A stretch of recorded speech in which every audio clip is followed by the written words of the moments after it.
दोस्तों चलिए आज हम लोग बात करने वाले हैं आपका सीटेट 2026 जो आपका जुलाई वाला एग्ज़ाम होता है वो कब से होगा या नहीं होगा। आपके सारे सवालों का जवाब हम लोग इसी वीडियो के माध्यम से देंगे, बिल्कुल तर्क के साथ देंगे, ऐसे हवा में कोई भी बात नहीं किया जाएगा।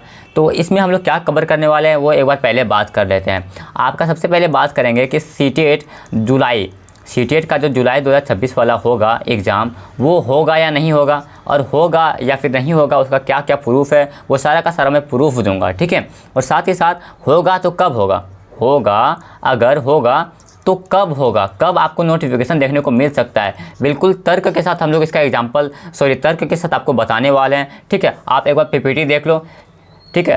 ये पीपीटी है आपका सारा का सारा चीज़ हम लोग आपके साथ डिस्कस करने वाले। नोटिफिकेशन कब आएगा, क्या क्या रणनीति रखना चाहिए, कैसे हम लोग इस बार अगर नोटिफिकेशन आ जाता है तो कैसे क्या क्या हम लोग तैयारी हम लोग रखना चाहिए, जिससे कि हम लोग एक ही अटैम्प्ट में या ये जो जुलाई 2026 का जो सीटेट का एग्ज़ाम होने वाला है इसमें हम लोग आराम से क्लियर कर लें एग्ज़ाम। कैसे कैसे क्या क्या होना चाहिए, क्या रणनीति होनी चाहिए, वो सारा का सारा चीज़ हम लोग डिस्कस करते हैं, ठीक है। तो अंत तक हमारे साथ बने रहिए। आपके अंदर जो ये कन्फ्यूज़न है ना कि सीटेट आपका 26 होगा या नहीं होगा जुलाई सेशन वाला, उसका हम लोग आपको बताने वाले हैं। चलिए स्टार्ट करते हैं वीडियो। और आगे बढ़ने से पहले एक छोटा सा रिक्वेस्ट है कि भाई लाइक कर देना, बस और कुछ नहीं। लाइक सब्सक्राइब अगर कर सकते हो तो कर देना, सब्सक्राइब अगर कर सकते हो तो कर देना, बट लाइक तो कर ही देना। चलिए, तो अभी आपको पता है कि बाज़ार में क्या क्या भरम चल रहा है। देखो, मैं आपको हर चीज़ एकदम तर्क के साथ बताने वाला हूँ, ठीक है। हर चीज़ एकदम तर्क के साथ बताने वाला हूँ, ठीक है। बस आप लोग एक लास्ट तक देख लेना। अब आपका र्यूमर क्या है? र्यूमर ये है कि सीटेट का दूसरा चरण इस बार रद्द हो जाएगा। दूसरा चरण मीन्स आपको पहला चरण, आपको पता है पहला चरण क्या हुआ था, फरवरी में हुआ था। पहला चरण आपका फरवरी में हुआ था और दूसरा चरण आपका जो जुलाई में होता है। जो दूसरा चरण कब होता है? दूसरा चरण होता है जून जुलाई में जो होता है। तो भरम आपका क्या है कि सीटेट का दूसरा चरण है वो इस बार रद्द हो जाएगा। छात्रों को अपना पूरा ध्यान केवल यूपी टेट पर लगा देना चाहिए, या फिर अपना जो भी आपका अगर यूपी टेट हो तो यूपी टेट पर लगा दो, या फिर झारखंड टेट हो से आप झारखंड से हो तो आप झारखंड टेट पर लगा दो। कहने का मतलब है आपका जो स्टेट का टेट होता है, स्टेट का जो टेट होता है वहाँ पर आप लगा दो।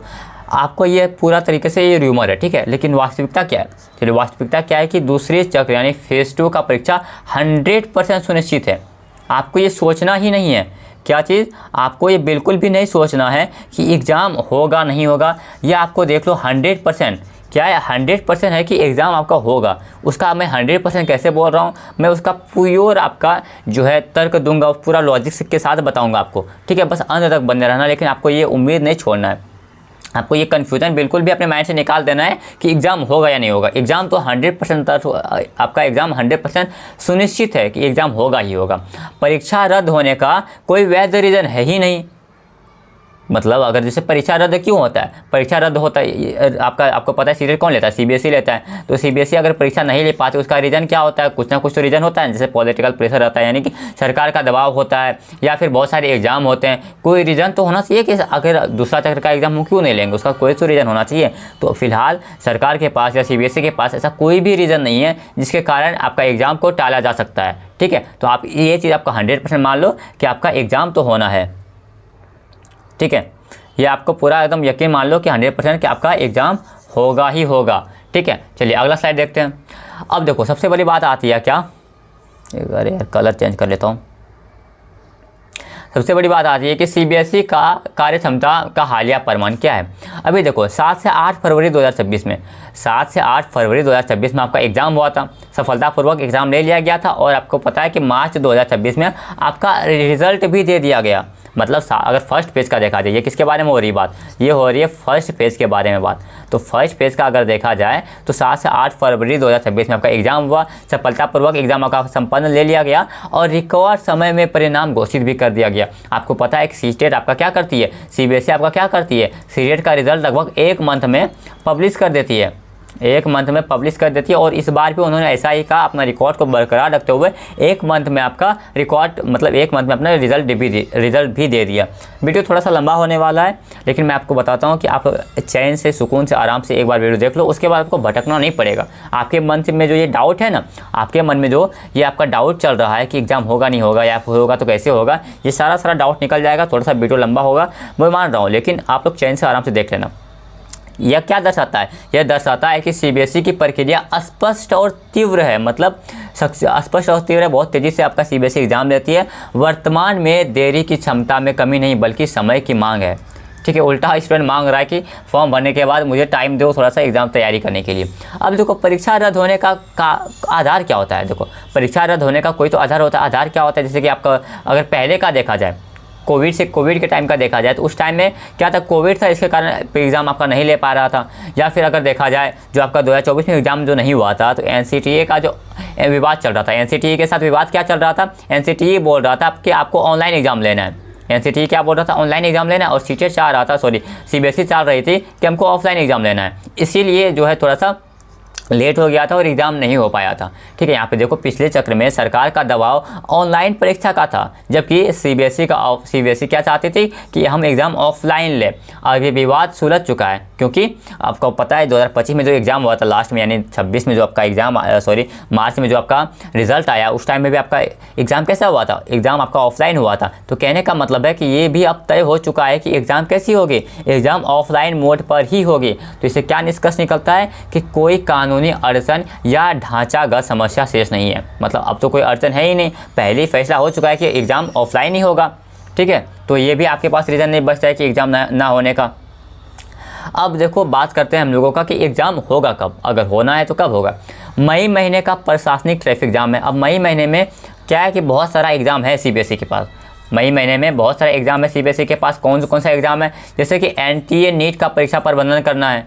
एनटीए नीट का जो आपका एग्ज़ाम होता है, इसका भी आपका एग्ज़ाम डेट कब है, मई में ही है, यानी कि इसी मंथ में है। तो इस टाइम में तो मई में तो होने से रहा। और क्या होता है, मई में आपको पता है कि गर्मी दिन का छुट्टी होता है, ग्रीष्मकालीन छुट्टियाँ भी होती है। ग्रीष्मकालीन गर्मी दिन का जो छुट्टी होता है वो भी मई महीने में ही होता है। तो कर्मचारी तो छुट्टी पर रहेंगे। ठीक है, 10वीं और 12वीं बोर्ड परीक्षाओं का परिणाम भी इसी टाइम में आना है। जैसे आपको पता है कि सीबीएसई से 10th और 12th भी होता है, तो कहीं ना कहीं 10वीं और 12वीं का जो रिजल्ट है वो भी आपका इसी टाइम में आता है, मई में ही आता है। ठीक है, और क्या है कि सीयूईटी के राष्ट्रीय स्तरों के परीक्षा केंद्रों का संचालन भी, सीयूईटी का जो एग्ज़ाम होता है वो भी आपका सीबीएसई ही लेती है। तो कहने का सीधा मतलब है कि मई महीना पूरा बिजी है। सीबीएसई मई महीने में एग्ज़ाम इसका ले ही नहीं सकते। रीज़न बस सिंपल है कि नीट का एग्ज़ाम लेना है, उसको 10th और 12th का रिजल्ट देना है, सीयूईटी का एग्ज़ाम लेना है, और इसमें साथ ही साथ गर्मी दिन का छुट्टी होता है तो कर्मचारी छुट्टी पर भी चल जाते हैं। तो कहने का मतलब है इसका मई महीना पूरा बंद है, मई महीना पूरा भरा पड़ा है। तो मई में आपका एग्ज़ाम तो होने से रहा सीटेट का। तो यहाँ से क्या तर्क निकलता है कि सीटेट का फाइल ओपन ही नहीं हो सकता आपका मई में। ठीक है, चलिए अगला देखते हैं। तो मई में आपका एग्ज़ाम नहीं होगा। अब देखो क्या है कि 6 महीने का परीक्षा चक्र आगे खिसक चुका है। पहले जैसा एग्ज़ाम होता था ना, पहले चक्र क्या था कि पहले जनवरी में आपका फर्स्ट एग्ज़ाम होता था, देन फिर जुलाई में होता था।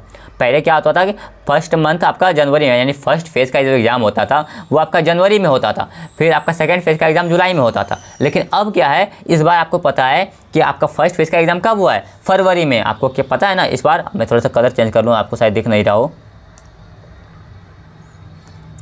अरे ये कलर तो और नहीं दिखेगा, ये कलर ले लेता हूँ। आपको अभी क्या है कि फर्स्ट फेज़ का एग्ज़ाम कब हुआ है, फरवरी में। ठीक है, और सेकंड फेज़ का एग्ज़ाम कब होगा, तो अगस्त में। जनवरी में अगर फर्स्ट फेज़ का एग्ज़ाम हो रहा था तो आपको जुलाई में सेकंड फेज़ का एग्ज़ाम हो रहा था। उसी तरीके से अगर फरवरी में फर्स्ट फेज़ का एग्ज़ाम हुआ तो सेकंड फेज़ का एग्ज़ाम कब होगा, जुलाई में होगा, अगस्त में होगा। यहाँ पे देखो, क्योंकि पहला चरण जनवरी की बजाय फरवरी में हुआ, इसलिए दूसरा चरण क्या होगा, प्राकृतिक रूप से जुलाई से खिसक कर अगस्त में चला गया। ठीक है, ये तो बहुत सिंपल सा लॉजिक है, इसलिए मैंने बताया कि बिल्कुल आपको तर्क के साथ सब कुछ बताऊंगा। अब देखो सीबीएसई का नया जो है आक्रामक परीक्षा पैटर्न क्या है। सबसे पहले आपका नोटिफिकेशन आता है। सबसे पहले क्या आता है, नोटिफिकेशन आता है। उसके बाद आपको 30 दिन टाइम दिया जाता है। कितना दिन, आपको 30 दिन टाइम दिया जाता है परीक्षा फॉर्म के लिए। हाईलाइटर ले लेता हूँ। आपको दिया जाता है 30 दिन टाइम दिया जाता है परीक्षा भरने के लिए, यानी परीक्षा फॉर्म फिल करने के लिए आपका एग्ज़ाम फॉर्म भरने का टाइम दिया जाता है 30 दिन। उसके बाद अगला 30 दिन वो जो है तैयारी करती है। ठीक है, अगला 30 दिन तैयारी करता है, उसमें सेंटर बनाना पड़ता है, क्वेश्चन बनाना पड़ता है, सेंटर डिसाइड करना पड़ता है, बहुत सारा चीज़ होता है। तो वो 1 महीना देती है आपको परीक्षा फॉर्म भरने के लिए, और 1 महीना तैयारी करती है सेंटर वगैरह चुनने में, कि जितना आपका परीक्षा फॉर्म भरा जाता है उसी के हिसाब से आपका सेंटर चुना जाता है। तो कहीं ना कहीं 1 महीना उसको लग जाता है आपका तैयारी करने में। फिर उसके बाद परीक्षा का दिन आ जाता है, आपका परीक्षा का दिन फाइनल कर लिया जाता है उसके बाद। ठीक है, तो यहाँ पर देखो क्या, नोटिफिकेशन जारी होने के बाद 4-5 महीने का आरामदायक समय मिलता था। ठीक है, पहले कि नोटिफिकेशन आता था उसके बाद आराम से 4-5 महीना मिलता था, जो कि अब नहीं मिलता। आधिकारिक नोटिफिकेशन के ड्रॉप होने से लेकर परीक्षा के बीच मुश्किल से कितना 60 से 65 दिन का समय मिलता है। कितना 60 से 65 दिन का समय मिलता है मुश्किल से। इसीलिए आपको ढील नहीं देना, आपको अपना तैयारी स्टार्ट कर देना है। अब देखो अब यहाँ पे क्या है, इसे लिखा था क्या, इसे नहीं लिखा था लेज़र से, ठीक है। अब यहाँ पे आपको क्या देखना, देखो इसमें आधिकारिक नोटिफिकेशन जारी कब होगा, मई और जून के बीच में हो सकता है। यहाँ पे देखो मई और जून के बीच में आपका आधिकारिक नोटिफिकेशन जारी हो सकता है, जिसका संभावना कितना है, 90% संभावना है। और देखो मैं जो है ना जितना भी वीडियो बनाता हूँ वो फैक्ट के साथ बनाता हूँ, कोई भी एकदम मिस इन्फॉर्मेशन का वीडियो नहीं बनाता हूँ। जो भी सच्चाई होती है और ये मैंने बताया ना बिल्कुल तर्क के साथ मैं वीडियो बना रहा हूँ, ठीक है। तो मई और जून के बीच में आपका जो है 90% संभावना है कि आपका मई और जून के बीच में ही आपका नोटिफिकेशन देखने को मिले, ठीक है। और यहाँ पे देखो क्या है कि आवेदन फॉर्म्स की अंतिम तिथि क्या होगी, मध्य जून, यानी कि लास्ट जून या फिर मध्य जून ले लो, यानी 15 जून तक आपका क्या होगा, अंतिम तिथि रखा जाएगा, ठीक है। और आपका जुलाई से अगस्त के बीच क्या आएगा, एडमिट कार्ड और परीक्षा आ जाएगी। तो कुल आपको कितने महीने का समय मिला, 60 दिन का, 60 से 65 दिन का समय मिला। तो आप ध्यान रखना कि आप इसे एक बार बस लिख के रख लो कहीं भी कि मई और जून के बीच में आपको नोटिफिकेशन आएगा। अब गलत होगा तो फिर आप बाद में आराम से आके हमें बोल सकते हो कि आप भैया आपने गलत बताया, सर आपने गलत बताया। ये देखो बिल्कुल तर्क के साथ जैसा जैसा हो सकता है, यहाँ पे लॉजिक लगा के जो भी होता है, मेरा कोई कॉन्टैक्ट वगैरह नहीं है, बट ये लॉजिक के अनुसार मैं आंसर कर रहा हूँ सब चीज़ों का, और इस लॉजिक के अनुसार ये मैं वीडियो बना रहा हूँ, ठीक है। तो मई और जून के बीच में आपका नोटिफिकेशन आएगा, फिर 15 जून के बीच आपका जो अंतिम तिथि रखा जाएगा, ठीक है। और जुलाई अगस्त में आपका जुलाई अगस्त में आपका एडमिट कार्ड आ जाएगा और परीक्षा हो जाएगी। तो कुल मिला के आपको 60 से 65 दिन का टाइम मिलता है। अब देखो दो संभावित तिथियां, जुलाई अंत या अगस्त का पहला सप्ताह, या तो आपका एग्जाम जुलाई के लास्ट में होगा या फिर अगस्त का फर्स्ट में होगा। अब देखो क्या है सिनेरियो 1, यदि नोटिफिकेशन आपका मई के मध्य में आता है, यानी मई में 15 मई तक आता है, अगर आपका नोटिफिकेशन 15 मई तक आ जाता है तो परीक्षा क्या होगा, जुलाई के अंतिम सप्ताह में हो जाएगी। तो परीक्षा आपका जुलाई का अंतिम सप्ताह में हो जाएगा। लेकिन यदि प्रशासनिक कारणों से नोटिफिकेशन मई के अंत तक खिंचता है तो परीक्षा निश्चित तौर पर अगले अगस्त के पहले सप्ताह में हो जाएगा। अगर क्या होता है इसमें देखो कि मई के लास्ट तक अगर नोटिफिकेशन आता है तो आपका अगस्त के फर्स्ट वीक तक आपका एग्ज़ाम हो जाएगा, ठीक है। अब ये पुराना पैटर्न नया पैटर्न जो भी है, आपको कैसे कैसे तैयारी करना है ये आपको अगर पहले से सीधा से बात होता है ना, अभी अगर जैसे कि यूपी टेट का अगर पढ़ रहे हो ना, तो पहले क्या था, पहले के जैसा अगर क्वेश्चन देखा जाए ना, पहले बस फैक्ट के बेसिस पे क्वेश्चन पूछा जाता था, ठीक है, यानी रटने पर जोर हुआ था। लेकिन अब क्या होता है, आप अगर सीटेट का भी देखो या यूपी टेट का भी देखो, तो हर चीज़ों में क्या होता है कि आपका कॉन्सेप्चुअल बेस, यानी कि आपके समझ के आधार पर क्वेश्चन पूछा जाता है। तो आपको पढ़ना, अगर आप किसी भी टेट का तैयारी करो, यूपी टेट का तैयारी करो, झारखंड टेट का करो, बिहार टेट का करो, तो आपको क्या करना है, मतलब कॉन्सेप्चुअल क्लैरिटी पर ध्यान देना, रटने पर नहीं देना है, ठीक है। ये सब लिखा हुआ है इसमें कि बाल विकास और कॉन्सेप्चुअल समझ, ये दोनों जगह काम आ जाएगा। अब यहाँ पे देखो सबसे पहले अगर यहाँ पे देखो यूपी टेट के सिलेबस को वैचारिक रूप से गहराई से पढ़े, अगर या फिर आप झारखंड टेट का अगर तैयारी करो तो झारखंड टेट का सिलेबस अच्छे से पढ़ो, उन हिस्सों की पहचान करो जहाँ पेडागोजी से समझ विकसित कर सकते हैं। सीधा बात है, आप लोग क्या करो मैं बताता हूँ, ठीक है। मैं जो पढ़ा रहा हूँ ना आपका CDP, ये CDP जो मैं पढ़ा रहा हूँ ये हर टेट के लिए वैलिड है भाई। मैं बता रहा हूँ ये CDP जो मैं पढ़ा रहा हूँ आपका चैनल पे, आप लोग जाके देख लेना। अभी भी मैंने लेक्चर रिकॉर्ड कर लिया और उसको अपलोडिंग पे लगा दिया है। ये हर टेट के लिए वैलिड है, क्योंकि मैं बस इसमें मेरा एक ही चीज़ रहता है, मैं रटने पे ध्यान देता ही नहीं, मैं रटाने पे ध्यान देता ही नहीं। मैं सीधा CDP का मतलब होता है समझ।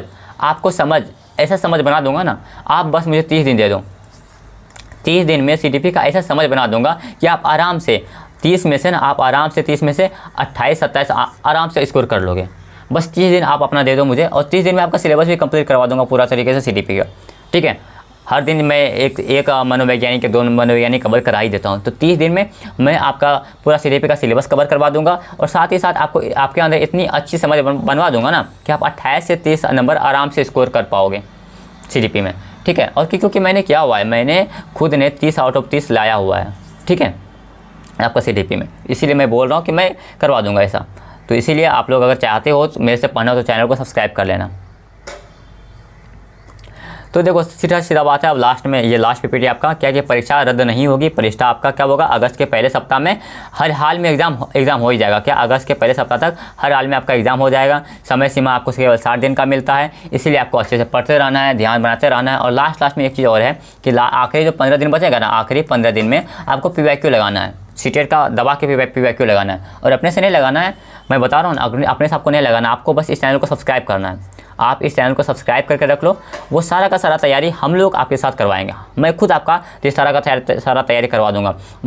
मैंने अभी तक जो है ना CTP का, मैं अगर बात करूँ, मैंने CTP का अभी तक लगभग 50% सिलेबस कवर करवा दिया है। 50% सिलेबस कवर करवा दिया है और बाकी का जो बचा हुआ है वो कवर करवा दूंगा। और एग्ज़ाम से पहले बस PYQ मैं लगाता हूँ। मैंने भी खुद यही किया था, एग्ज़ाम से पहले बस PYQ लगाया था और मैं आपका भी तैयारी इसी तरह करवाने वाला हूँ। यही लैपटॉप रहेगा, इसी तरह का फॉर्मेट रहेगा, यहाँ पे आपका क्वेश्चन रहेगा और मैं आपके साथ प्रैक्टिस करवाऊँगा। ठीक है, तो आपके लिए मेरे हिसाब से CTET के लिए, JTET के लिए या फिर यहाँ पे टीचिंग के लिए ये जो चैनल है आपके लिए बेस्ट होने वाला है। यहाँ पे हम लोग हर तरह का आपका अपडेट देते हैं आपको, मतलब हर चीज़ अपडेट देते हैं। बस आपको बस इस चैनल को सब्सक्राइब कर लेना है। आपका कोई भी चीज़, कोई भी आपका CTET हो गया, JTET हो गया, UP TET हो गया, या आपका उधर BPSC TRE 4 हो गया, BPSC TRE 4, हर चीज़ का अपडेट यहाँ पर आपको मिलता है। साथ ही साथ हम लोग आपका तैयारी भी करवाते हैं, साथ ही साथ आपका एग्ज़ाम का प्रिपरेशन भी करवाते हैं आपके साथ साथ। ठीक है, आप लोग एक बार डेमो के लिए कोई भी एक वीडियो उठाना मेरा CTP का और देख लेना, या फिर मैथ्स का उठा लेना, साइंस का उठा लेना। साइंस का तो मैं नहीं पढ़ाता हूँ, बेसिकली मैं आपका CTP पढ़ाता हूँ और मैथ्स पढ़ाता हूँ। तो इन दोनों में से आप कोई भी, आप आराम से कोई भी एक वीडियो उठाओ और देखो, फिर आप बताओ कि आपको समझ में आया नहीं आया। ठीक है, तो चलिए मिलते हैं आपसे अगले वीडियो में। तब तक के लिए जय हिंद जय भारत। आपको ध्यान रखना है कि आपका एग्ज़ाम होगा अगस्त के 15 अगस्त तक आपका एग्ज़ाम हो जाएगा, या फिर अगस्त के पहले वीक तक में आपका एग्ज़ाम हो जाएगा। ठीक है, तो तैयारी करते रहना है। मिलते हैं आपसे अगले वीडियो में, तब तक के लिए जय हिंद जय भारत।